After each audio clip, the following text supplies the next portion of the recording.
Hello Year 10. Today we're going to be factorising monic quadratic trinomials. Before we do that, let's quickly review some expanding and factorising fractions and things that we have done from previous lessons. So question 1 is expanding, which means you want to get rid of the brackets, and we're going to do a FOIL expansion. So we do 5x times 5x to get 25x squared.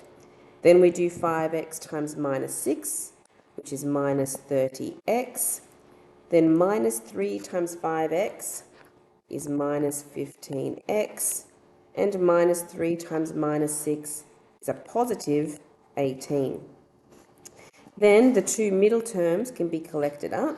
So we have 25x squared minus 30x minus 15x makes negative 45x plus 18.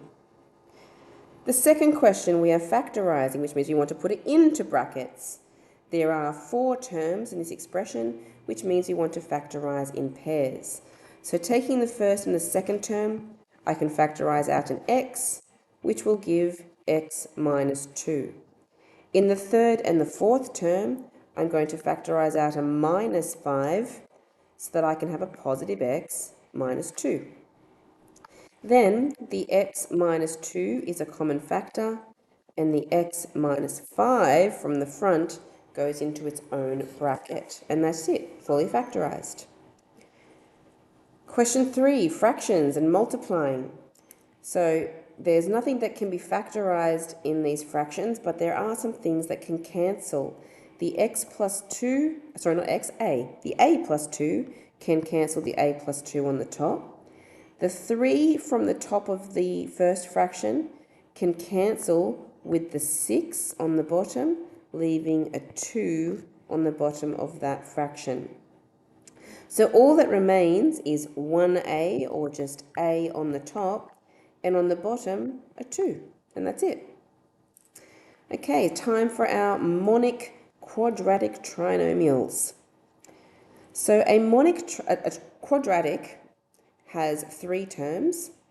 It's going to have an x squared term, an x term, and a constant term. Now, sometimes there is a number in front of the x squared, which is what we call a non-monic trinomial. But all the ones that we're doing today are monic, which means that the number in front of the x squared is just going to be a 1, or you won't actually see anything there at all. So, to factorize this, we're going to have something in the form that we can see here, which is x squared plus bx plus c. So nothing in front of that x squared. To factorize it, you need to look for 2 numbers that times to give the c on the end, the number on the end. And those same 2 numbers will need to add to give the number in front of the x, which is the b. Okay, so that's what these points in here are summarizing. Okay, so here let's give this a try in our examples. Example number 1. We want to factorize a squared plus 6a plus 8. So taking this slow, you may remember this from previous years, but just to make sure, if you were doing this for the first time, you would start with the number 8. And you go, what are the possible things that could times to give 8? Well, it could be 1 times 8, or it could be 2 times 4. Now, out of those options, which one is going to add to give the 6? Well, 2 plus 4 adds to give 6, which means those are the 2 numbers that I am after. So my answer is always going to factorize into 2 brackets like this. A is my pronumeral, so it's going to go at the beginning of each bracket. And the 2 numbers that I have found, the positive 2 and the positive 4, go in the second position of each bracket. Let's try that again. In question B, we are looking for 2 numbers that times to give 5. Now, the only things that can times to give 5 without resorting to decimals would be 1 times 5. Now, the numbers have to add to give a negative 6. The only way numbers can add to give a negative number is if the number is negative. So if I make both of those numbers negative, they will add to give a negative 6, but the two minuses will also times to give the positive 5. So they're the numbers that I'm after. My answer will be a minus 5 and a minus 1. It doesn't matter if you write your brackets in the opposite order. That's still the same. Let's try part C. X squared minus 14x plus 49. We want two numbers that times to give 49. So that could be 1 times 49, or it could be 7 times 7. Now, this number in the middle is negative again. In order for it to be times to give a positive, but add to give a negative, both of the numbers, or all of the numbers, need to be negative. Now, of my options, it is the minus 7 minus another 7 that will make negative 14. So my answer will be x minus 7, x minus 7. Or, because it's the same, we could write that as x minus 7 all squared. In D, trying to be tricky because they've put them in the wrong order, we always want to make sure that our y squared is first, then our y term is second, and our constant number is on the end. Then we take that number on the end and we're saying what two numbers can times to give 4? It could be 1 times 4, it could be 2 times 2. Because it's a minus 4, one of the numbers will need to be negative. Now, should it be the big number or should it be the little number? And I know that by looking at the positive 3. If the numbers are going to add to a positive number, it means the bigger number needs to be positive. So I'm going to make the smaller number negative, which unfortunately means the 2's don't work at all. It's going to need to be this option. Minus 1 plus 4 does make a positive 3, and they do times to give a negative 4. So my answer, when it's factorized, will be y take away 1 and y plus 4. Question 2. These are meant to look a little bit trickier because we've got numbers in front of the x squared.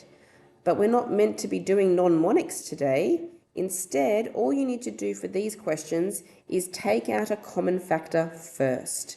So I can bring out the 2 as a common factor, leaving x squared minus x minus 6, and then I have a nice monic trinomial inside that bracket, which I can factorize further. So the 2 will sit out the front, and then I will have my 2 brackets after that. So I'm looking for two numbers that times to give negative 6, which could be 1 and 6, it could be 2 and 3. I know one of them needs to be negative because it's a negative 6. But for them to add to give a negative, this means the bigger number needs to be negative. So of those options, 1 minus 6 makes negative 5, so that doesn't work. But 2 minus 3, that does make negative 1, which is what this negative x is. So they're the correct numbers. It's going to be x plus 2 and x minus 3. Same thing for part B. I want to factorize out the minus 3 that's in front of my x squared, which will give x squared minus 3x. Minus 6 divided by minus 3 will be a plus 2. Then I can factorize the monic trinomial that is inside that bracket. So I'm looking for two numbers that times to give 2, which can only be 1 and 2. But because I have a negative in here, both of those numbers will need to be negative. So minus 1 times minus 2 does make a plus 2, and minus 1 minus 2 adds to give a negative 3.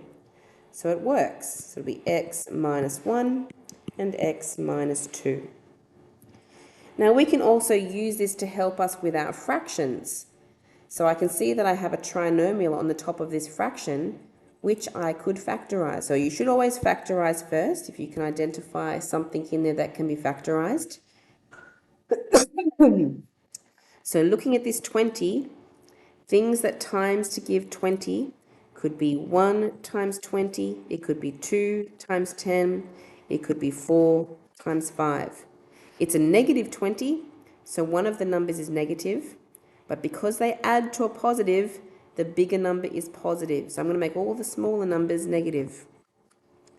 Of my 3 pairs, which one adds to give a 1? So it's negative 4 plus 5 that adds to give a 1.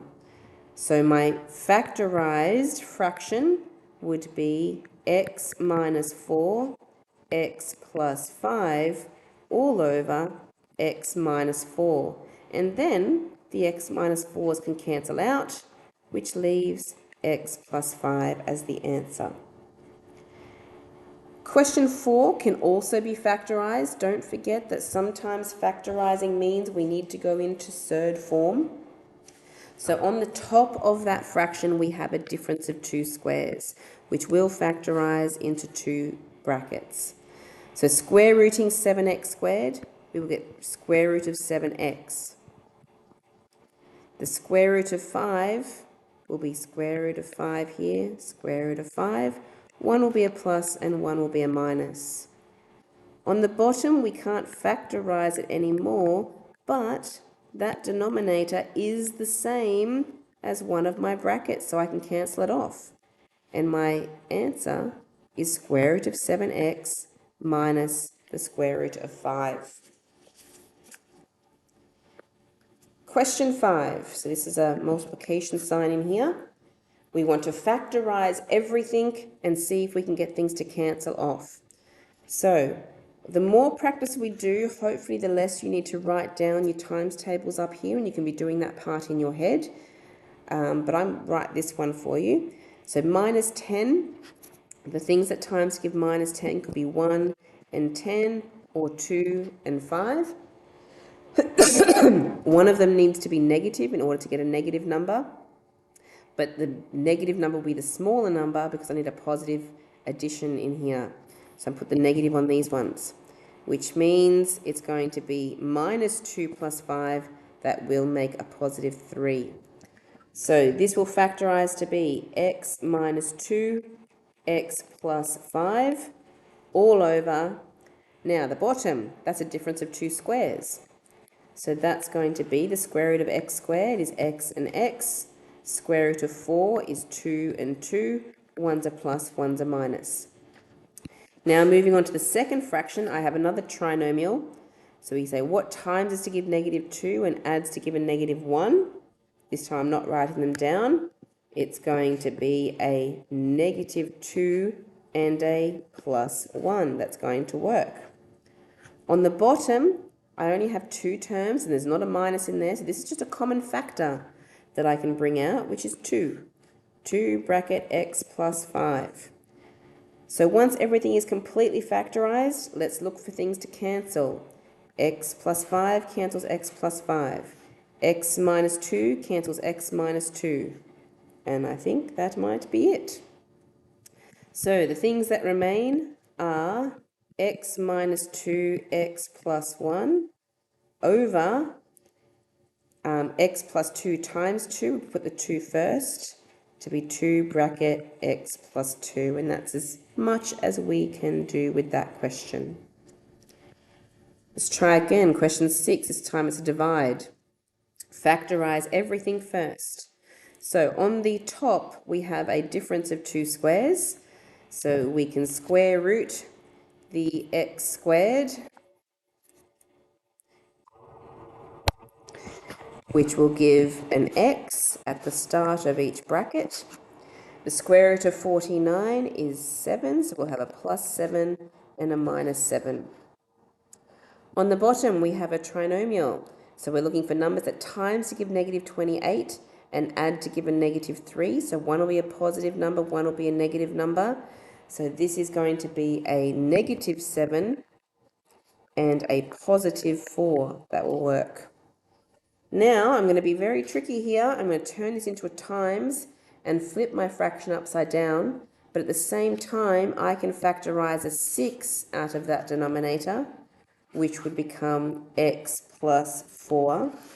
And then in this one, I can factorize out a 4 to be x plus 7. Time to cancel. X plus 7 cancels x plus 7. X minus 7 cancels x minus 7. X plus 4 cancels x plus 4. And all that's left is 6 over 4. And even those numbers can simplify down. Dividing by 2, you would get a 3 and a 2. So that is my final answer. Question 7. This is probably the trickiest type because we are adding two algebraic fractions that are going to need to be factorized first. So the first fraction I can't do anything with yet. So I have 4 over x plus 2. The second fraction, I want to factorize the denominator. So it's a trinomial. I'm looking for things that times to give negative 18 and adds to give a negative 7, which would be a minus 9 and a positive 2.